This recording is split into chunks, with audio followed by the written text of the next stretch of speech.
Hello aspirants, welcome back to VIP IAS academy. నేను మీ Ashok. So APSC group 2 mains ఎగ్జామినేషన్లో మనకి ఇండియన్ అండ్ ఏపీ ఎకానమీ అనే ఒక టాపిక్ ఇవ్వడం జరిగింది కదండి. అంటే 75 మార్క్స్కి ఇచ్చారు. మనకి రెండు పేపర్లో మనకి 150 మార్క్స్ ఉంటే దాంట్లో ఒక పేపర్ మనకి 75 మార్క్స్కి ఇండియన్ అండ్ ఏపీ ఎకానమీ ఉంది. సో మన విఐపి ఐఎస్ అకాడమీ నుంచి Gayatri madam Indian and AP economy topic అనేది డీల్ చేస్తున్నారు. సో చాలా మంది స్టూడెంట్స్కి డౌట్స్ ఉన్నాయండి. అసలు ఏ బుక్స్ రిఫర్ చేసుకోవాలి, ఏ గవర్నమెంట్ వెబ్సైట్స్ చూడాలి, బడ్జెట్ ఎలా చదవాలి, ఎకనామిక్ సర్వే ఎలా చేయాలి, ఎలా చదవాలి, ఇవన్నీ కూడా డౌట్స్ ఉంటాయి కదండి. సో అవన్నిటిని కూడా ఇప్పుడు మనకి గాయత్రి మేడం క్లారిఫై చేయబోతున్నారు. అండ్ గాయత్రి మేడం గురించి చెప్పాలి అనుకుంటే మన అకాడమీ స్టార్టింగ్ నుంచి కూడా మన యూపీఎస్సీ స్టూడెంట్స్కి మల్టిపుల్ బ్యాచెస్ చెప్పారండి. యూపీఎస్సీ వాళ్ళకి ఇప్పుడు చిన్నపిల్లలకి మనకి మంచిగా ముద్ద కలిపేసి పెడతారు చూసారా, అలా నీట్గా కలిపేసి పెట్టినట్టుగా ప్రతి కాన్సెప్ట్ కూడా ఫ్రమ్ ద స్క్రాచ్ నుంచి, అంటే ఫ్రమ్ ద బేసిక్స్ నుంచి మీకు అర్థమయ్యే విధంగా చెప్పడం జరుగుతుంది. సో మీకు క్లాసెస్ ఎలా వినాలి, ఫ్రీ క్లాసెస్ అవన్నీ కూడా వీడియో ఎండింగ్లో చెప్దాము. దానికన్నా ముందు ఇప్పుడు ఒకసారి మేడంని ఇంట్రడ్యూస్ చేద్దాం. Welcome madam, welcome back to the session. Thank you, sir. So, hi students. So, good morning everyone. So, మనం ఆల్రెడీ కంగ్రాచులేషన్స్. సో అందరూ కూడా ప్రిలిమ్స్ బాగా అటెంప్ట్ ఇచ్చారని చెప్పేసి అని అనుకుంటున్నాను.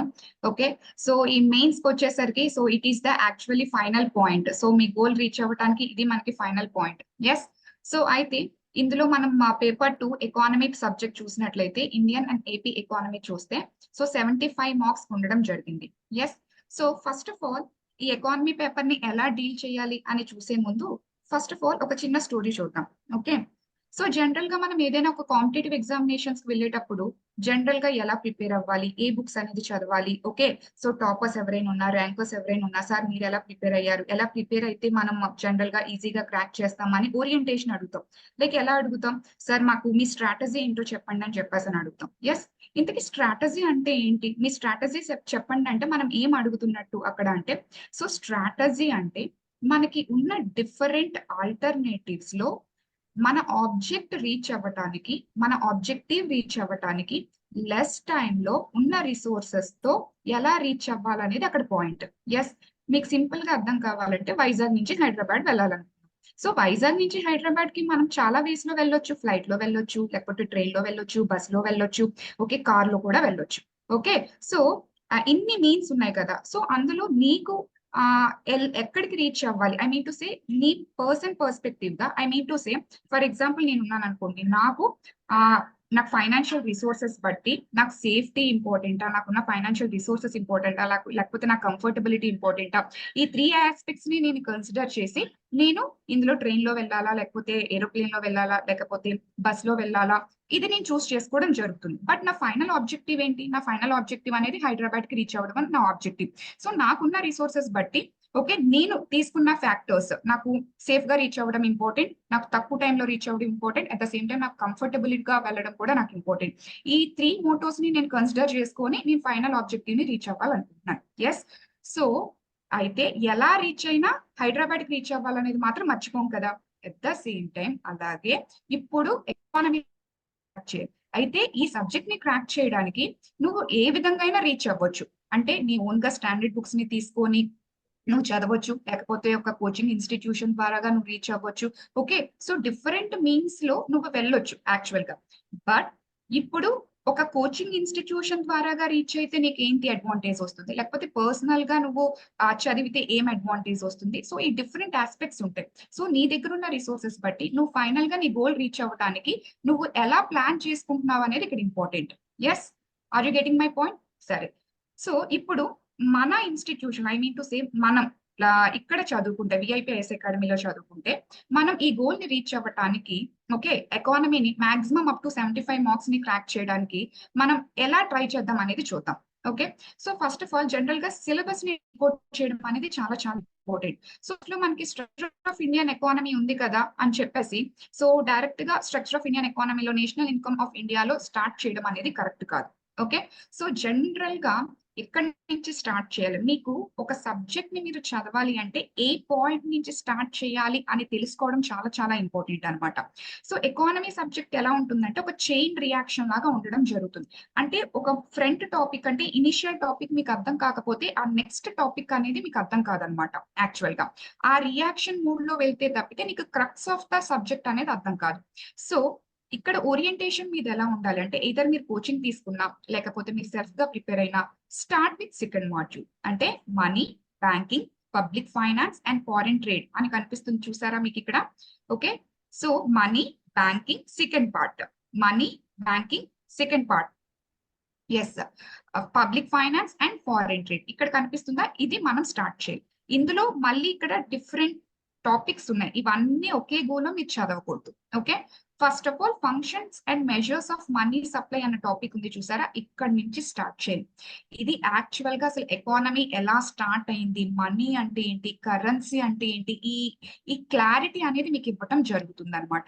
సో ఫస్ట్ మనీ అంటే ఏంటి, అసలు మనీ ఎలా ఎవల్యూషన్ జరిగింది, so different types of money ఏంటనే మీకు అది అర్థమైనప్పుడే మీకు మనీ సప్లై కాన్సెప్ట్ అనేది అర్థమవుతుంది. ఇది అర్థమైనప్పుడే ఈ టైంకి ఉన్న current affairs, I mean to say current scenarios మీకు అర్థమవుతాయి. అంటే రైట్ నో కరెంట్ సినారియోస్ తగ్గ క్వశ్చన్స్ ఏమొచ్చినా సరే you can able to handle. Current scenarios తగ్గ ఏ కాంప్లికేటెడ్ కాన్సెప్ట్ అయినా మీరు అర్థం చేసుకోగలుగుతారు ఈ functions and measures of money supply concept మీకు అర్థమైతే. ఫర్ ఎగ్జాంపుల్ ఇప్పుడు కరెంట్ అఫైర్స్ లో digital currency, so for example RBI ఈ రూపీ లాంచ్ చేసింది, డిజిటల్ కరెన్సీని లాంచ్ చేస్తుందని చెప్పుకుంటున్నాం. బట్ డిజిటల్ కరెన్సీ అసలు మనం కరెన్సీ అంటే ఇప్పటి వరకు ఫిజికల్ గా నోట్సే చూసాం, బట్ ఈ డిజిటల్ కరెన్సీ ఏంటి, ఇది అసలు మనం కరెన్సీని అనొచ్చా, కరెన్సీ అంటే ఏం ఫీచర్స్ ఉండాలి. ఓకే, ఒకప్పుడు మెటల్ కాయిన్స్ ఉండేవి, ఇప్పుడు పేపర్ కరెన్సీ వచ్చింది, సో తర్వాత డిజిటల్ కరెన్సీ అంటున్నారు. సో ఈ మెకానిజం అర్థం కావాలంటే, ఈ ఎవల్యూషన్ అనేది మీకు అర్థం కావాలంటే ఫస్ట్ అసలు మనీ ఎలా ఎవల్యూషన్ జరిగింది ఏంటి, ఈ క్రక్స్ అనేది మీకు అర్థం కావాలి. సో అది మీకు అర్థం కావాలంటే first start with second part అన్నమాట. So functions and measures of money supply నుంచి స్టార్ట్ చేస్తే దెన్ మీకు ఒక క్లారిటీ వస్తుంది అనమాట. ఓకే, ఎలా జరిగింది, ఏం వచ్చింది అని చెప్పి వస్తుంది. సో దెన్ మీకు ఒక ఆర్బీఐ నుంచి స్టార్ట్ చేస్తుంది, దెన్ ఆ స్టోరీ అలాగా ఆర్బీఐ దగ్గరికి వెళ్తుంది అనమాట. అప్పుడు అసలు మనీ ఎవరు ప్రింట్ చేస్తారు, ఎందుకు ప్రింట్ చేస్తారు, ఎలా ప్రింట్ చేస్తారు, సో ప్రింట్ చేయడం వల్ల లాభం ఏంటి, నష్టం ఏంటి, సో ఈచ్ అండ్ ఎవ్రీథింగ్ అనేది మీరు ఈ మనీ సప్లై కాన్సెప్ట్ నుంచి డీకోడ్ చేసుకుంటూ వెళ్తారు. రిజర్వ్ బ్యాంక్ ఆఫ్ ఇండియాకి వెళ్తారు అనమాట. అసలు రిజర్వ్ బ్యాంక్ ఆఫ్ ఇండియా ఎందుకు ఉండాలి, ఒక సెంట్రల్ బ్యాంక్ అనేది ఎందుకు ఉండాలి అంటే మనీ సప్లైని కంట్రోల్ చెయ్యటానికి అన్న క్రక్స్ మీకు అర్థమైంది అనుకోండి. రిజర్వ్ బ్యాంక్ ఆఫ్ ఇండియా అసలు ఎందుకు ఎస్టాబ్లిష్ అయింది అనే స్టోరీ మీకు అర్థమవుతుంది. అంటే మీకు మనీ సప్లై చదివితేనే Reserve Bank of India story మీకు అర్థమవుతుంది, అంటే Reserve Bank of India importance మీకు అర్థమవుతుంది. ఆ రకంగా ఇంటర్లింక్ చేసుకొని వెళ్ళాలి. అప్పుడు రిజర్వ్ బ్యాంక్ ఆఫ్ ఇండియా చదివిన తర్వాత functions, monetary policy and control of credit, so ఈ పాయింట్ కి వస్తారు. అంటే అసలు రిజర్వ్ బ్యాంక్ ఆఫ్ ఇండియా మీరు వినే ఉంటారు న్యూస్ లో, ఇంట్రెస్ట్ రేట్స్ ఎలా ఫ్లక్చువేట్ అవుతాయి, ఎందుకు చేస్తుంది, ఓకే ఇంట్రెస్ట్ రేట్స్ పెరిగాయని తగ్గాయని ఇవి ఎందుకు చేస్తుంది. ఓకే, సో మనీ సప్లై వల్ల వచ్చిన ఇంప్లికేషన్స్ ఏదర్ గ్రోత్ అవ్వచ్చు, ఇన్ఫ్లేషన్ అవ్వచ్చు, దాని ద్వారా వచ్చే ఇంప్లికేషన్స్ ని కంట్రోల్ చేయడానికి ఆర్బీఐ వీటిని యూజ్ చేస్తుందన్న చైన్ రియాక్షన్ మీకు అర్థం కావాలి అనమాట. ఓకే, సో దీని తర్వాత మీకు Indian banking structure, development and reforms, అంటే ఇప్పుడు ఈ గోల్ ని రీచ్ చేయడానికి, అంటే ఈ మనీ సప్లైలో ఈ ఇన్ఫ్లేషన్ అండ్ గ్రోత్ ని మధ్య స్టెబిలైజేషన్ చేయడానికి ఒక్క బ్యాంక్స్ వల్లే పని అవ్వదు. సో ఎకానమీలో డిఫరెంట్ ఇన్స్టిట్యూషన్స్ అనేవి సెటప్ అవ్వాలి అనే ఉద్దేశంతో మీకు డిఎఫ్ఐస్ ని ఎస్టాబ్లిష్ చేయడం, ఎన్బిఎఫ్సిస్ ని ఎస్టాబ్లిష్ చేయడం, ఓకే డిఫరెంట్ ఫైనాన్షియల్ ఇన్స్టిట్యూషన్స్ ని ఎస్టాబ్లిష్ చేయడం అనేవి మీకు వస్తాయి అన్నమాట. Okay, Ashok sir development and రిఫార్మ్సే చెప్తున్నాను ఇంకానా. ఓకే, డెవలప్మెంట్ అండ్ రిఫార్మ్సే చెప్తున్నా ఇన్ఫ్లేషన్ ముందు. Okay, yes, okay, thank you sir. Okay, so ఎందుకు ఎస్టాబ్లిష్ అయ్యాయి అంటే ఫర్ ఎగ్జాంపుల్ మీరు చూస్తారు post offices, like loan post offices లో నువ్వు డిపాజిట్ చేస్తావు, చోలా బ్యాంక్ లో డిపాజిట్ చేస్తావు, ఓకే ముతూట్ ఫైనాన్స్ లో డిపాజిట్ చేస్తావు, కోఆపరేటివ్ బ్యాంక్ అంటే regional cooperative, like regional rural banks అంటే డిఫరెంట్ ఫైనాన్షియల్ ఇన్స్టిట్యూషన్స్ ఉన్నాయి. ఇవన్నీ ఎందుకు ఏర్పడ్డాయి, ఒక బ్యాంక్స్ ఒకటే ఆ ఫంక్షన్ ని చేయలేకపోతున్నాయి, డిఫరెంట్ ఫైనాన్షియల్ ఇన్స్టిట్యూషన్స్ అసలు ఎకానమీలో ఎందుకు ఉన్నాయి. ఇప్పుడు బ్యాంక్ అవే కాకుండా ఇన్సూరెన్స్ పాలసీస్, మ్యూచువల్ ఫండ్స్ ఇవన్నీ కూడా అమ్మేస్తున్నారు. ఆ రోల్ మీకు అర్థం కావాలి అంటే అసలు మనీ సప్లై కాన్సెప్ట్ థీమ్ ఏంటి, ఏం చెయ్యాలనుకుంటుంది దాని ద్వారా ఎకానమీలో అనేది మీకు అర్థమైతే దీని తర్వాత వచ్చే కనెక్షన్ అనేది మీకు అర్థమవుతుంది అనమాట. So first start with this topic. Either మీరు కోచింగ్ లో తీసుకున్నా లేకపోతే మీరు డైరెక్ట్ ప్రిపరేషన్ అయినా సరే. So functions and measures of money supply topic నుంచి మీరు రిఫార్మ్స్ మార్పు చదువుతారు. వన్స్ ఇది అర్థమైన తర్వాత ఓకే అసలు ఫైనాన్షియల్ ఇన్స్టిట్యూషన్స్ ఎస్టాబ్లిష్మెంట్ ఎందుకు అయ్యాయి అన్న స్టోరీ మీకు అర్థమవుతుంది అనమాట. ఒక్కొక్క ఫైనాన్షియల్ ఇన్స్టిట్యూషన్ ఏ పర్పస్ కోసం ఎస్టాబ్లిష్ అయిందని మీకు తెలుస్తుంది. అప్పుడు the major issue of economy inflation మీకు తెలుస్తుంది అనమాట. అసలు ఇన్ఫ్లేషన్ ఎందుకు వస్తుంది, దాన్ని కంట్రోల్ చేయాల్సిన బాధ్యత ఆర్బీఐకి ఎందుకు ఉంది, ఓకే ఇండియాలో ఏ టైప్ ఆఫ్ ఇన్ఫ్లేషన్ ఉంది, కాస్ట్ పుష్ ఇన్ఫ్లేషన్ ఉందా లేకపోతే డిమాండ్ పుల్ ఇన్ఫ్లేషన్ ఉందా, మనం ఏ టైప్ ఆఫ్ ఇన్ఫ్లేషన్ ఫేస్ చేస్తాం, దీన్ని తగ్గించడానికి ఏం చేయాలి. సో అప్పుడు ఇన్ఫ్లేషన్ ఎందుకు వచ్చింది అని మీకు తెలియాలంటే మనీ సప్లై తెలుస్తుంది. అప్పుడు ఇన్ఫ్లేషన్ కాజెస్ అండ్ రెమెడీస్ అనేది మీరు చదువుతారు. ఓకే సో ఇక్కడ వరకు ఒక కనెక్షన్, ఇక్కడ వరకే మీరు చదవాలి. ఇదంతా వన్ చైన్ రియాక్షన్ అన్నమాట. ఓకే దాని తర్వాత మీకు ఇండియాస్ ఫిస్కల్ పాలసీ అని రాస్తున్నాడు చూసారా, మళ్ళీ ఇది టచ్ చేయకూడదు ఎందుకంటే ఇది కంప్లీట్ గా బడ్జెటరీ పాలసీ. ఓకే దీనికి అస్సలు సంబంధం లేదు మీకు. ఓకే సో ఈ ఫస్ట్ ఈ కంప్లీట్ గా ఈ ఇన్ఫ్లేషన్ కాజెస్ అండ్ రెమెడీస్ ఈ 3 లైన్స్ మీరు చదువుకుంటే సో మీకు క్రక్స్ ఆఫ్ ద ఎకానమీ మీకు అర్థమవుతుంది. అంటే ఏ చాప్టర్ మీరు చదివినా మీకు కొత్తగా అనిపించదు అనమాట. ఎందుకు వస్తుంది ఏంటనే క్లారిటీ అనేది మీకు వచ్చేసేయడం జరుగుతుంది అనమాట. ఓకే సో దెన్ అది అర్థమయిన తర్వాత ఓకే అది అర్థమైన తర్వాత యాక్చువల్ గా ఇక్కడ మీకు ఇందులోనే money banking and public finance and foreign trade లోనే Ashok sir third part India's fiscal policy అని ఉంది చూసారా, third part. Yes so India's fiscal policy అని ఉంది. సో ఇక్కడ సో యాక్చువల్ గా ఇది స్టార్ట్ చేయాలి, కానీ ఇది స్టార్ట్ చేయాలి అంటే మీరు డైరెక్ట్ గా ఇది స్టార్ట్ చేస్తే మీకు అర్థం కాదు. ఇక్కడ ఓరియంటేషన్ డిఫరెంట్ అనమాట. మీరు డైరెక్ట్ గా ఇండియాస్ ఫిస్కల్ పాలసీ స్టార్ట్ చేసేస్తే మీకు ఏం అర్థం కాదు. ఇది బడ్జెట్ మీకు అర్థం కావాలంటే మళ్ళీ దీనికి 3 సీక్వెన్స్ లో చదవాలి. ఫస్ట్ ఆఫ్ ఆల్ టాక్సేషన్ చదవాలి. ఓకే సో టాక్సేషన్ లోనే మనకి గూడ్స్ అండ్ సర్వీస్ ట్యాక్స్ అంటే ఇండైరెక్ట్ ట్యాక్సెస్ ఇక్కడ ఉంది చూసారా, fiscal imbalance, deficit finance, fiscal responsibility అని ఉంది చూసారా. సో ఇదంతా మనకి ఏంటంటే బడ్జెట్ వస్తుంది అనమాట. ఇది మీరు స్టార్ట్ చేయకూడదు. ఓకే ఎక్కడ స్టార్ట్ చేయాలి, ఇండియన్ ట్యాక్స్ స్ట్రక్చర్ ఉంది చూసారా, ఈ ఇండియన్ ట్యాక్స్ స్ట్రక్చర్ మీరు స్టార్ట్ చేయాలి. అక్కడ మీరు గూడ్స్ అండ్ సర్వీస్ ట్యాక్స్ వరకు చదువుతారు. అంటే కేవలం వాడు గూడ్స్ అండ్ సర్వీస్ ట్యాక్స్ అనేది ఇచ్చాడు కానీ అంటే ఓన్లీ ఇండైరెక్ట్ ట్యాక్స్ సిస్టమ్ ఇచ్చాడు కానీ బట్ యూ హ్యావ్ టు కొంచెం గ్లిమ్స్ అయితే మాత్రం మీకు డైరెక్ట్ ట్యాక్స్ సిస్టమ్ మీద ఇండైరెక్ట్ ట్యాక్స్ సిస్టమ్ మీద మొత్తం క్లారిటీ అనేది రావాలన్నమాట. సో వన్స్ మీకు ఏది డైరెక్ట్ ట్యాక్స్ ఏది ఇండైరెక్ట్ ట్యాక్స్, అసలు ఏ టైప్ ఆఫ్ ట్యాక్స్ ఎకానమీలో ఉంటే మంచిది, ఓకే అసలు జిఎస్టీ అనేది మీకు మొన్న గ్రూప్ 1 ఎగ్జామినేషన్ లో ఫస్ట్ క్వశ్చన్ అదే ఏపీఎస్సి గ్రూప్ 1 లో. So GST is a destination based tax. So GST limits I mean to say multiple taxation first question.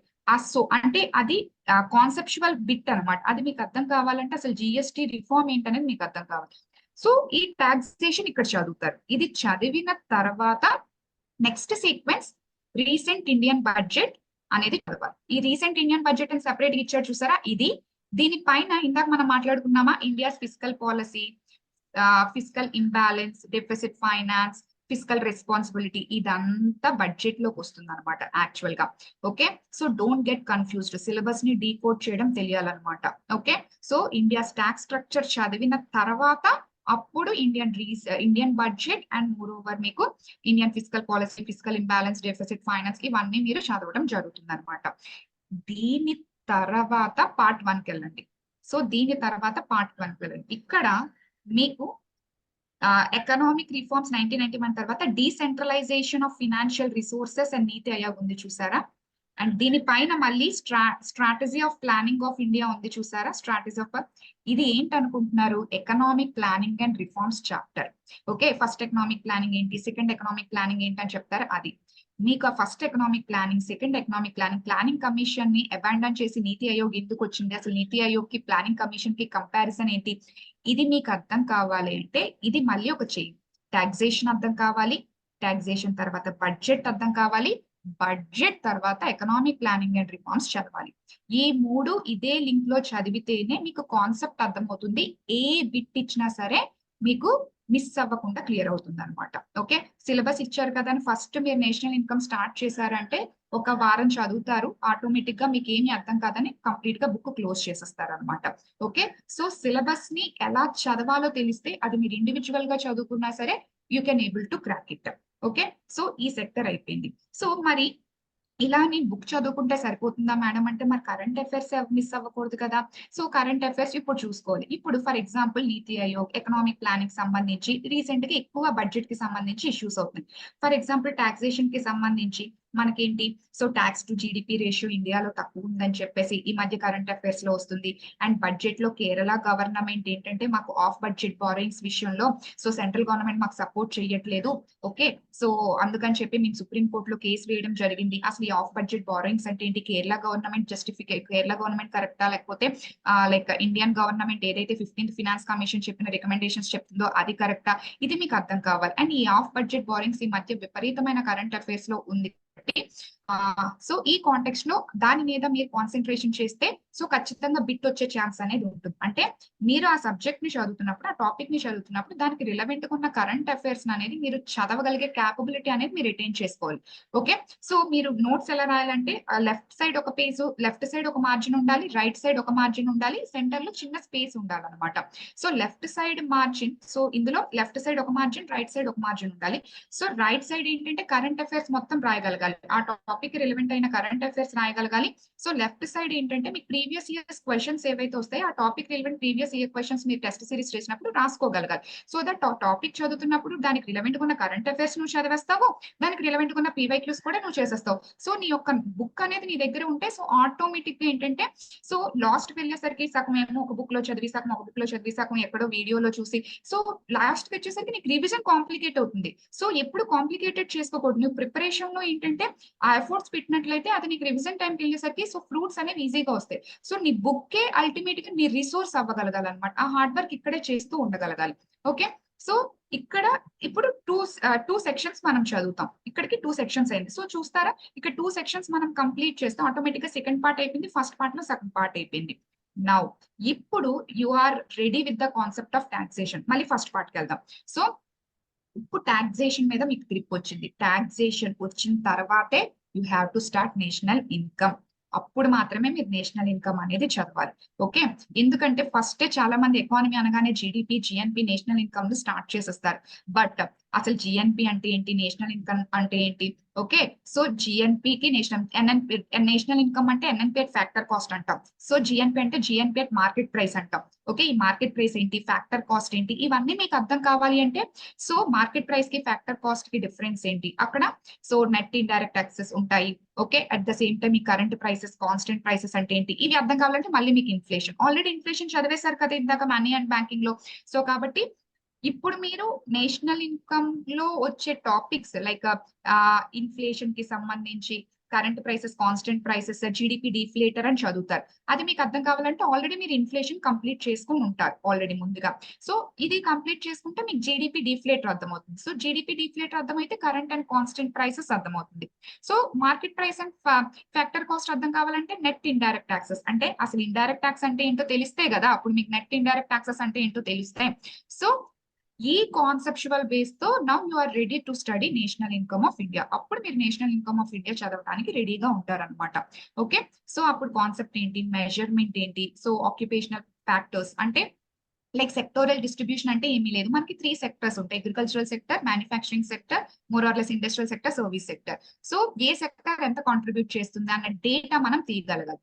ఒక్కటి గుర్తుపెట్టుకోండి, ఎగ్జామినేషన్ కి ఎప్పుడైనా 2 ఇంపార్టెంట్ ఫ్యాక్టర్స్ అనేవి క్లియర్ చేస్తాయి. ఒకటి కాన్సెప్చువల్ క్లారిటీ ఎంత ఉండాలో, అది మీరు స్టాటిక్ పాయింట్ అంటే 70% ఎకానమీలో మీకు కాన్సెప్ట్ డ్రైవ్ చేస్తే 30% you should be very good at your static points. Okay, so మీరు ఏవి చదవాలో మనం లాస్ట్ లో చూద్దాం. నేను సిలబస్ ఎలా చదవాలనేది నేను మీకు ఓరియంటేషన్ చెప్తున్నాను అనమాట.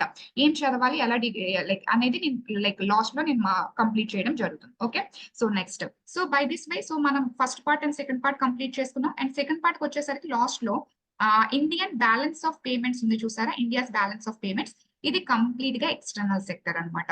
బట్ మీ అదృష్టం అనుకోవాలా దురదృష్టం అనుకోవాలా, బట్ ఇది చాలా తక్కువ పార్ట్ మాత్రమే ఇచ్చాడు. అంటే ఫారిన్ డైరెక్ట్ ఇన్వెస్ట్మెంట్ వరకు మాత్రమే ఇవ్వడం జరిగింది. ఇందులో చాలా మచ్ మోర్ కాంప్లికేటెడ్ ఇష్యూస్ వస్తాయి.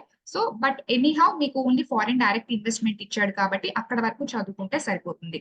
ఓకే, బట్ మళ్ళీ దీని మీద కరెంట్ అఫైర్స్ ఈ మధ్య చాలా ఎక్కువగా వస్తుంది. లైక్ మనకి ఎఫ్డిఐ, లైక్ మీరు మొన్న బీజేపీ గవర్నమెంట్ 10 years లో సో ఏంటి అచీవ్ చేసిందంటే ఎఫ్డిఐ గురించి ఒక చాప్టరే మాట్లాడడం జరిగింది యాక్చువల్ గా. ఓకే ప్రెస్ లైక్ PIB లో కూడా యాక్చువల్ గా దాని గురించి మాట్లాడడం జరిగింది. అంటే ఏ సెక్టర్ లో ఎక్కువ వస్తుంది, అగ్రికల్చర్ సెక్టర్ లో వస్తుందా, మ్యానుఫ్యాక్చరింగ్ సెక్టర్ లో వస్తుందా, సర్వీస్ సెక్టర్ లో వస్తుందా, అంటే మ్యానుఫ్యాక్చర్ లో ఎందుకు రాలేకపోతుంది, సర్వీస్ సెక్టర్ లో ఎందుకు ఎక్కువ FDI వస్తుంది, ఓకే మళ్ళీ లైక్ ఇండస్ట్రీస్ లో బ్రౌన్ ఫీల్డ్ వస్తుందా, గ్రీన్ ఫీల్డ్ వస్తుందా, ఓకే ఏ కంట్రీ నుంచి ఎక్కువ వస్తుంది, ఇదంతా మీకు మళ్ళీ కరెంట్ అఫైర్స్ బేస్ అన్నమాట.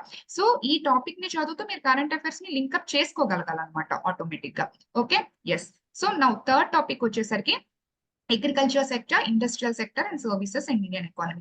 ఇది పేరు చూసి ఓన్లీ అగ్రికల్చర్ సెక్టర్ అంటే 3 డిఫరెంట్ సెక్టర్స్ ఉన్నాయని మీరు అర్థం చేసుకోండి. ఒకటి అగ్రికల్చర్ అంటే మన ఎకానమీలో బ్యాక్ బోన్స్ 3 సెక్టర్స్, ఒకటి అగ్రికల్చర్, ఇంకొకటి ఇండస్ట్రియల్, ఇంకొకటి సర్వీస్ సెక్టర్ అనమాట. సో ఈ 3 సెక్టర్స్ ఉన్నాయి. సో అగ్రికల్చర్ సెక్టర్ చూడండి, యాక్చువల్ గా మీకు అగ్రికల్చర్ అనేది it is an overlapping concept between economy and geography. ఎకానమీలోనే చదువుతారు, అగ్రికల్చర్ జోగ్రఫీలో కూడా చదువుతారు యాక్చువల్ గా. సో జోగ్రఫీలో ఏం చదువుకుంటారు, ఏ క్రాప్ ఎక్కడ పండుతుంది, ఏది రబీ, ఏది ఖరీఫ్, టెంపరేచర్ కండిషన్స్ ఎలా ఉండాలి, ఏ టైప్ ఆఫ్ సాయిల్ ఉండాలి, okay A type of climatic regions ఉండాలి. సో ఇదంతా మీరు చదువుతారు. ఎకానమీకి వచ్చేసరికి ఏం చదువుతారు, ఆ బేసిక్ ఆఫ్ జోగ్రఫీ కాన్సెప్ట్స్ తో మార్కెటింగ్ ఎక్కువ చదువుతారు. అంటే ప్రొడక్షన్ అంతా కూడా మీరు జోగ్రఫీలో చదువుతారు, అగ్రికల్చరల్ ప్రొడక్షన్ అంతా కూడా మీరు జోగ్రఫీలో చదువుతారు, అగ్రికల్చరల్ మార్కెటింగ్ అంతా ఎకానమీలో చదువుతారు. మార్కెటింగ్ అంటే ఒక ఫార్మర్ కన్స్యూమర్ కి రీచ్ అవ్వటానికి సో ఏ ప్రాబ్లమ్స్ ఫేస్ చేస్తాడు, ఎలా అనేది ఫైనల్ గా కన్స్యూమర్ కి రీచ్ చేస్తాడు ఫార్మర్ అన్న కాన్సెప్ట్ మీరు ఎకానమీలో చదువుతారు. Like MSP minimum support price అని చెప్పి, ప్రొక్యూర్మెంట్ ప్రైసెస్, మార్కెటింగ్. సో ఇందులో మీకు corporate farming, okay cooperative farming, so ఈ different types of farming issues అనేవి వస్తున్నాయి. ఇవన్నీ అంటే అగ్రికల్చర్ ఫైనాన్స్ ఎలా ఇస్తాయి, ఎవరు ఇస్తున్నారు, ఏ టైప్ ఆఫ్ స్కీమ్స్ ఉన్నాయి, ఏ టైప్స్ ఆఫ్ సబ్సిడీస్ ఉన్నాయి, ఇవన్నీ క్లియర్ గా చదువుకుంటారు. అండ్ ఇందులో కరెంట్ అఫైర్స్ మీరు ఇంటర్లింక్ చేసుకోగలగాలి. ఎందుకంటే సో ఇప్పుడు ఆల్రెడీ ఢిల్లీలో so Punjab and Haryana farmers మళ్ళీ ఏంటి ప్రొటెస్ట్ చేస్తున్నారు, మాకు లీగల్ బ్యాకప్ కావాలి, MSP 3 ఫార్ములాస్ ని వాళ్ళ వల్లే అబాండన్ చేశారు, మళ్ళీ మాకు దానికి లీగల్ బ్యాకప్ కావాలి MSP అని చెప్పేసి ప్రొటెస్ట్ చేస్తున్నారు. సో ఈ కాంటెక్స్ట్ లో దీని మీద మనం ఎక్కువ ఫోకస్ చేస్తే సో సింపుల్ గా క్వశ్చన్స్ అంటే మన కరెంట్ అఫైర్స్ అర్థం చేసుకుంటే we can expect a question ఈజీగా. మనకి సింపుల్ గా చూడండి, మన జోగ్రఫీలో మాల్దీవ్స్ క్వశ్చన్ వచ్చిందా, సో మాల్దీవ్స్ ఇష్యూ జరుగుతుంది అని అందరికీ తెలుసు, అందరూ స్టేటస్లు కూడా పెట్టుకున్నారు. బట్ ఆ మాల్దీవ్స్ లో క్వశ్చన్ వచ్చింది జస్ట్ 8 డిగ్రీ ఛానల్, కానీ ఎంతమంది క్వశ్చన్ చేశారు అంటే ఇప్పుడు కరెంట్ అఫైర్స్ ఏదైతే జరుగుతుందో అది మీరు చదువుతున్న సబ్జెక్ట్ కి ఎలా ఇంటర్లింక్ చేసుకోవాలని తెలియాలన్నమాట మీకు. ఓకే అది మీ ఎఫర్ట్స్ మీ నోట్స్ లో కనిపించాలి క్లియర్ గా. ఏదో లిబరల్ గా నేను ఆడుతూ పాడుతూ కరెంట్ అఫైర్స్ వింటాను, జస్ట్ వినేసి వదిలేస్తాను, నాకు మైండ్ లో ఉంటదంటే ఉండదు. Because you cannot able to eliminate the options ని నువ్వు ఎలిమినేట్ చేయలేవు అనమాట. ఓకే సో దాన్ని ఎంటైర్ స్టోరీ నువ్వు సబ్జెక్ట్ చదువుతున్నప్పుడు దాంతో ఇంటర్లింక్ చేసుకోగలగాలి. ఓకే సో నెక్స్ట్ వన్ వచ్చేసరికి industrial development. So industrial development అర్థం కావాలి అంటే మీకు 1947 తర్వాత 1991 వరకు గవర్నమెంట్ మాత్రమే ఇండస్ట్రీస్ పెట్టింది, అసలు ప్రైవేట్ సెక్టర్ ఇండస్ట్రీస్ పెట్టలేదు. ఎందుకు పెట్టలేదని దానికి ఇట్స్ ఏ లాంగ్ స్టోరీ. అది మీకు ఎక్కడ తెలుస్తుంది తెలుసా, మీరు ఆల్రెడీ మనీ అండ్ బ్యాంకింగ్ లో మనీ ప్రింటింగ్ చదివి ఉన్నారు చూసారా, అది క్రక్స్ అంటాం ఎకానమీకి. అక్కడ అసలు మనీ ప్రింటింగ్ గవర్నమెంట్ ఎందుకు చేయవలసి వచ్చింది, ఓకే మనీ ప్రింటింగ్ చేసి గవర్నమెంట్ ఎందుకు బిజినెస్ చేసింది, ఎందుకంటే గవర్నమెంట్ రెగ్యులేషన్ కదా చేయాలి, బిజినెస్ ఎందుకు చేస్తుంది, గవర్నమెంట్ రోల్ ఏంటి రెగ్యులేషన్, బట్ గవర్నమెంట్ బిజినెస్ చేసింది. సో బిజినెస్ చేయాల్సిన అవసరం ఎందుకు వచ్చింది గవర్నమెంట్ కి. ఓకే సో ఈ ఎంటైర్ స్టోరీ అదే మీకు 5 ఇండస్ట్రియల్ పాలసీస్ వస్తాయి అనమాట. అందులో 5th ఇండస్ట్రియల్ పాలసీ మీకు న్యూ ఇండస్ట్రియల్ పాలసీ 1991. సో చాలా వరకు ఎకానమీ అంటే ఏంటంటే 1991 ఎకనామిక్ రిఫార్మ్స్ చాలా ఇంపార్టెంట్, LPG రిఫార్మ్స్ అని చాలా మందికి తెలుసు. బట్ LPG రిఫార్మ్స్ అంటే ఒక చాప్టర్ కాదు, LPG రిఫార్మ్స్ అంటే ఎంటైర్ ఎకానమీలో ఉన్న రెవల్యూషన్ అనమాట. అది మీకు అగ్రికల్చర్ సెక్టర్ లో కనిపిస్తుంది, ఇండస్ట్రియల్ సెక్టర్ లో కనిపిస్తుంది, బ్యాంకింగ్ సెక్టర్ లో కనిపిస్తుంది, టాక్సేషన్ సెక్టర్ లో కనిపిస్తుంది, బడ్జెటరీ పాలసీస్ లో కనిపిస్తుంది, అన్నిటిలో కూడా అది కనిపిస్తుంది అనమాట. ఓకే సో ప్రతి దాంట్లో 1991 రిఫార్మ్స్ కనిపిస్తుంది. And disinvestment very very very important. So BJP government టైంలో డిస్ఇన్వెస్ట్మెంట్ చాలా అగ్రెసివ్ గా జరుగుతుంది అనమాట. ఓకే అండ్ మీరు ఏపీలో ఏంటంటే ఫర్ ఎగ్జాంపుల్ వైజాగ్ చూస్తే వైజాగ్ స్టీల్ ప్లాంట్ లో డిస్ఇన్వెస్ట్మెంట్ ప్రపోజ్ చేశారు, స్ట్రాటజిక్ డిస్ఇన్వెస్ట్మెంట్ అని. సో ఈ కాంటెక్స్ట్ లో సో డిస్ఇన్వెస్ట్మెంట్ మీద questions you can expect, conceptual questions అనేది నువ్వు ఎక్స్పెక్ట్ చేయొచ్చు. And is of doing business ఉంది. సో ఈ ఈజ్ ఆఫ్ డూయింగ్ బిజినెస్ లో సో మనకి మన ర్యాంక్ అనేది చాలా బాగా ఇంప్రూవ్ అయింది ఈ మధ్య. Like world bank doing business report లో సో మనకి ఆల్మోస్ట్ 60 అరౌండ్ ర్యాంక్స్ అనేది రావడం జరిగింది. It's significant reform. ఆ కాంటెక్స్ట్ లో కూడా ఇండియా ఇంప్రూవ్ అయింది కాబట్టి is of doing business factors మీద మిమ్మల్ని క్వశ్చన్ అడిగే ఛాన్స్ ఉంటుంది.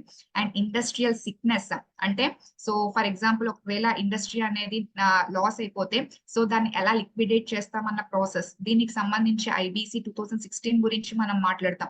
So each and everything on and ever మీకు అర్థం కావాలి అంటే, సో ఇండస్ట్రీ మీకు అర్థం కావాలంటే అగైన్ మనీ అండ్ బ్యాంకింగ్ లో ఆ క్రక్స్ మీకు అర్థమైతే ఇండస్ట్రీ చాప్టర్ ఈజీగా మీకు అర్థమైపోతుంది.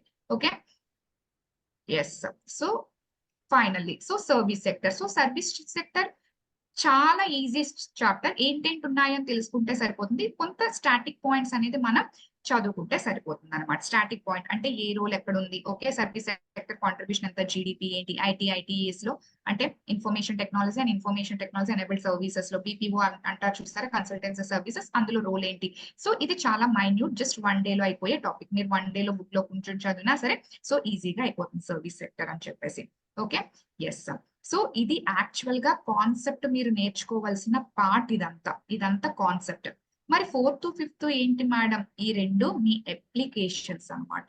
ఓకే, ఆల్రెడీ మీరు ఏదైతే జీడిపి, ఇక్కడ చూడండి, structure of Andhra Pradesh economy and public finance, మీరు ఫస్ట్ 3 parts లో ఏవైతే నేర్చుకున్నారు, ఆల్రెడీ ఏం నేర్చుకున్నారు, structure and growth of economy నేర్చుకున్నారా, జీడిపి అంటే ఏంటి, okay, so per capital income అంటే ఏంటి, ఓకే, సో ఇవన్నీ మీరు ఆల్రెడీ నేర్చుకుంటారా. బడ్జెట్ లో కూడా మీరు నేర్చుకుంటారు, tax revenue, non tax revenue, receipts అంటే ఏంటి, డెట్ అంటే ఏంటి.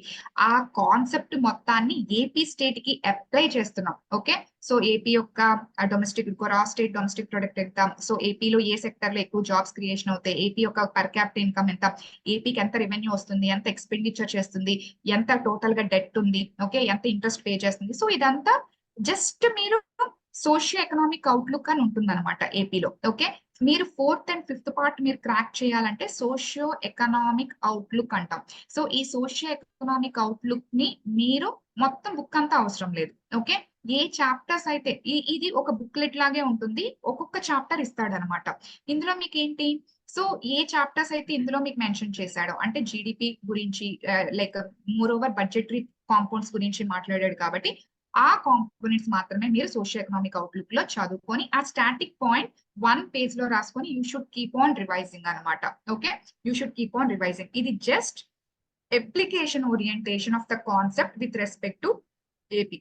Okay, with respect to AP అంతే. సో నెక్స్ట్ సేమ్ చూడండి, agriculture and allied sector, industry and service sector అంటే ఆల్రెడీ ఇండియా పర్స్పెక్టివ్ లో మీరు చదువుతారు, దాన్నే ఏపీ పర్స్పెక్టివ్ లో సోషియో ఎకనామిక్ అవుట్లుక్ బుక్లెట్ తో మీరు కాంపన్సేట్ చేసుకోవడం జరుగుతుంది అనమాట. Okay, so this is all about the syllabus. Okay, first 3 parts మీకు బేసిక్ ఫౌండేషన్ ఇస్తే next 4th and 5th part అనేది ఆ కాన్సెప్ట్ యొక్క అప్లికేషన్ పార్ట్ మీరు సోషియో ఎకనామిక్ అవుట్లుక్ లో చదవాలన్నమాట. ఓకే మేడం, మరి దీనికి రిసోర్సెస్ ఏంటి మేడం అని అడిగితే, దీనికి రిసోర్సెస్ వస్తే please refer UPSC standard books. UPSC standard books చదివితేనే ఎకానమీలో కాన్సెప్చువల్ క్లారిటీ అనేది వస్తుంది. ఓకే, అండ్ ఆల్రెడీ చాలా మంది ఫ్యాకల్టీస్ మీకు చెప్పుకుంటారు, ఎప్పుడూ కూడా ఒక బుక్ లోనే ఎవ్రీథింగ్ ఉంటుందని ఎక్స్పెక్ట్ చెయ్యవద్దు. Okay, so no book provides all the entire syllabus or entire conceptual clarity. For example economic growth and development ఉంటే ఉమా కపిల బుక్ లో బాగుంటుంది. ఓకే, ట్యాక్స్ సంబంధించి ఉంటే సంజీవ్ వర్మలో బాగుంటుంది. ఒక్కొక్క బుక్ లో ఒక్కొక్క కాన్సెప్ట్ బాగుంటుంది అనమాట. ఓకే, మరి అన్ని నేను అన్ని బుక్స్ కొనాలా మేడం అంటే, సో మీరు కోచింగ్ ఎఫర్ట్ చేసుకోలేను బట్ నా ఓన్ సెల్ఫ్ రీడింగ్ మీద నాకు నమ్మకం ఉందంటే so you have to buy. లేకపోతే కొన్ని ఆన్లైన్ వెబ్సైట్స్ లో అండ్ టెలిగ్రామ్ ఛానల్స్ లో ఫ్రీ మెటీరియల్స్ అనేవి కూడా ఇప్పుడు ఈ మధ్య అప్లోడ్ చేస్తున్నారు. So follow those channels. Okay, so దాన్ని బట్టి మీకు అప్లోడ్ లైక్ మెటీరియల్స్ కొన్ని ఫ్రీగా అవైలబిలిటీ అనేది కూడా ఉంటుంది అనమాట. ఓకే, సో చాలా మంది నన్ను క్వశ్చన్స్ అడుగుతారు, మేడం నేను రమేష్ సింగ్ బుక్ చదవాలా, లేకపోతే సాయిరామ్ IAS బుక్ చదవాలా, చిరంజీవి బుక్ చదవాలి, ఇవి కూడా అడుగుతారు. ఓకే, సో ఇవన్నీ కూడా మీరు మెయిన్స్ రాస్తున్నారు. ఓకే, ఈ శ్రీరామ్ IAS బుక్ కానీ లేకపోతే Chiranjeevi, these are not up to the standard. అది చదువుకుంటే మాత్రం మీకు ప్రాబ్లం అవుతుంది. Okay, so like don't define అంటే ఒక చిన్న బుక్లెట్ పట్టుకొని దాని చుట్టూ తిరగొద్దు, అండ్ కాంప్లికేటెడ్ ఉంటుంది, అండ్ ఏది ఎక్కడి నుంచి స్టార్ట్ చేయాలని తెలియకపోవడం వల్ల you will be in the wrong track. Okay, so wrong track లో పడతారు అనమాట.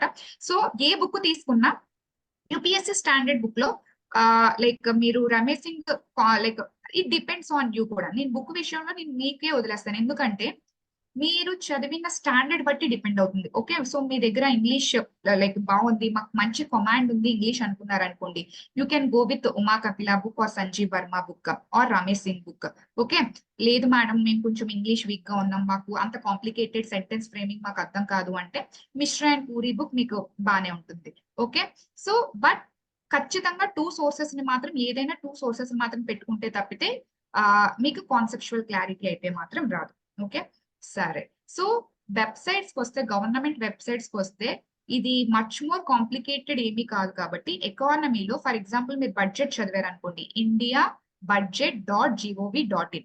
సో మీకు ఆ వెబ్సైట్స్ తెలియకపోయినా india.budget.gov.in.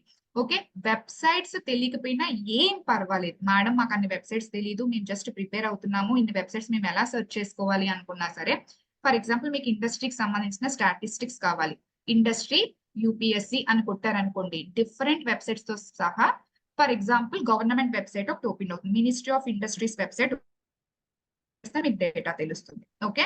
So A particular institution the కాకుండా జస్ట్ మీరు ఏం చేయాలంటే వచ్చిన వెబ్సైట్స్ లో ఏదైతే గవర్నమెంట్ వెబ్సైట్ ఉంటుందో అక్కడి నుంచి మీరు డేటా తీసుకోవాలని గుర్తుపెట్టుకోండి. ఓకే మేడం నాకు వెబ్సైట్ నేమ్స్ తెలీదు, దేనికి ఏది అంటే no need. Okay. So freshers కి జస్ట్ ఆ చాప్టర్ యూపీఎస్సి అని కొడితే డిఫరెంట్ వెబ్సైట్స్ తో గవర్నమెంట్ వెబ్సైట్ కూడా ఓపెన్ అవుతుంది, ఇండస్ట్రీ ఆ పర్టికులర్ మినిస్ట్రీ, ఇండస్ట్రీ అంటే సో మినిస్ట్రీ ఆఫ్ ఇండస్ట్రీస్ కి. ఓకే. ఫర్ ఎగ్జాంపుల్ బడ్జెట్ అనుకోండి, మినిస్ట్రీ ఆఫ్ ఫైనాన్స్ కి. ఓకే. సో ఆ విధంగా మీరు చూసుకుంటూ వెళ్ళిపోతే, ఫర్ ఎగ్జాంపుల్ ఆర్బీఐ చూసారనుకోండి, జస్ట్ ఆర్బీఐ అని కొట్టండి. Okay. So money supply with respect to RBI అని కొట్టారనుకోండి, సో ఆటోమేటిక్ గా ఆర్బీఐ వెబ్సైట్ ఓపెన్ అవుతుంది, you can takeout the data. Okay. So takeout the data. Okay. So simple, ఎకానమీలో websites లో much complicated ఏమీ ఉండదు అనమాట. Okay. And so you have to right your notes. ఖచ్చితంగా notes అయితే రాయాలి, అది మీరు స్టాండర్డ్ బుక్ చదివినా సరే నోట్సే రాయాలి, బికాస్ అల్టిమేట్ గా ఎగ్జామ్ కి వెళ్లే ముందు అంత మెటీరియల్ బల్క్ గా మీరు చదవటానికి అవ్వదు కాబట్టి. Okay. So this is all about the strategy. So one thing, if you prepare by your self very good enough. ఒకవేళ మీరు కోచింగ్ ఇన్స్టిట్యూషన్ తీసుకున్నా it is also good, but already చెప్పాను కదా ఫస్ట్ లో, ద స్ట్రాటజీ అంటే మీ objective ఏంటంటే so final గా నాకు ర్యాంక్ రావాలి. ఆ ర్యాంక్ రావడానికి మీకున్న లిమిటెడ్ రిసోర్సెస్ లో సో ఎలా రీచ్ అయితే నేను ఆబ్జెక్టివ్ రీచ్ అవుతాను అనేది అక్కడ మీరు ఇంపార్టెంట్, దాన్ని బట్టి సో ఆ స్ట్రాటజీని మీరే చూసుకోవాలి. Okay. Yes. Thank you one and all. Thank you. Yes thank you madam. So madam చెప్పిందంతా నేను ఒకసారి ఒక గ్లిమ్స్ చెప్తాను చూడండి. ఫస్ట్ ఆఫ్ ఆల్ మీరు అంటే ఏపీఎస్సి గ్రూప్ 2 అనే ఒక జాబ్ కావాలి అనుకుంటే మల్టిపుల్ డైరెక్షన్స్ లో వెళ్ళొచ్చు మీరు. కాకపోతే మీరు ఆ మల్టిపుల్ డైరెక్షన్స్ వెళ్ళే క్రమంలో మీరు ఎలా ప్రాపర్ గా ప్లాన్ చేసుకుంటే దానికి వెళ్తారు, అండ్ ఎలా ఫాస్ట్ గా ఈ ఉన్న టైంని మీరు క్యాప్చర్ చేసుకోగలరు అనేది మీరు ఇమీడియట్ గా ప్లాన్ చేసుకోండి. ఒకవేళ ఇఫ్ యు ఆర్ అఫోర్డబుల్, మన అకాడమీలో గాయత్రి మేడం క్లాసెస్ చెప్తున్నారు, సెల్ఫ్ గా ప్రిపేర్ అవ్వాలి అనుకున్నా కానీ యూ కెన్ ప్రిపేర్. బట్ ఏంటంటే ఇప్పుడు సెల్ఫ్ గా ప్రిపేర్ అయితే ఏమవుతుంది అంటే ఇప్పుడు కాన్సెప్ట్స్ తెలియకపోవచ్చు అండి మీ అందరికీ కూడా, మీకు లేదా డౌట్స్ రావచ్చు, ఆ డౌట్స్ క్లారిఫై ఎవరు చేస్తారండి మనకి? సో అక్కడ మీరు ఇబ్బంది పడతారు. కాబట్టి మన అకాడమీలో మీకు ఒకవేళ ఓన్లీ గాయత్రి మేడం క్లాసెస్ కావాలి అనుకున్న వాళ్ళు ఏం చేయొచ్చు అంటే డైరెక్ట్ గా మీరు స్టోర్ సెక్షన్ కి వెళ్తే మనకి ఇక్కడ గాయత్రి మేడం క్లాసెస్ ఉంటాయి చూడండి. Indian and AP economy 75 marks. Madam చాలా అంటే చాలా డీటెయిల్ గా చెప్తారండి. ఆల్రెడీ మీరు దీని మీద క్లిక్ చేస్తే కంటెంట్ లోకి వెళ్ళండి. కంటెంట్ లో ఫ్రీ క్లాసెస్ ఉన్నాయి చూడండి. So already class 1, class 2, class 3 మనకి అన్లాక్ అయిపోయి ఉన్నాయి, మీరు ఫ్రీగా వినొచ్చు. సో 4th క్లాస్ కూడా మీకోసం అన్లాక్ చేస్తున్నాను, ఇవి కూడా వినండి మీరు. ఓకేనా? విన్న తర్వాత కంఫర్టబుల్ గా ఉంది అనుకుంటే డైరెక్ట్ మీరు ఆన్లైన్ లో పే చేసుకోవచ్చు. లేదు సార్ నాకు అన్ని క్లాసెస్ కావాలి అనుకునే వాళ్ళకి కూడా ఫుల్ కోర్స్ కూడా మనకి అవైలబుల్ గా ఉంది, విత్ 20% డిస్కౌంట్ కూడా మనం ఇవ్వడం జరుగుతుంది. బట్ ట్రస్ట్ మీ అండి, నేను 100కి 100% భరోసా ఇస్తాను. గాయత్రి మేడం క్లాసెస్ విన్నారు అనుకుంటే ఎకానమీ అంటే ఏంటో తెలియనటువంటి వాళ్ళు కూడా ఎకానమీని చాలా ఈజీగా నేర్చుకోగలరు. ఆల్రెడీ మన స్టూడెంట్ టెస్టిమోనియల్స్ అవన్నీ కూడా డైరెక్ట్‌గా మన యాప్ టీమ్‌తో మాట్లాడి మేము దాంట్లో పోస్ట్ చేపించడం జరుగుతుంది. సో మీరేం వరీ అవ్వకండి. You can trust Gayatri madam, you can trust VIP IAS academy. Thank you madam. Thank you so much for the wonderful session.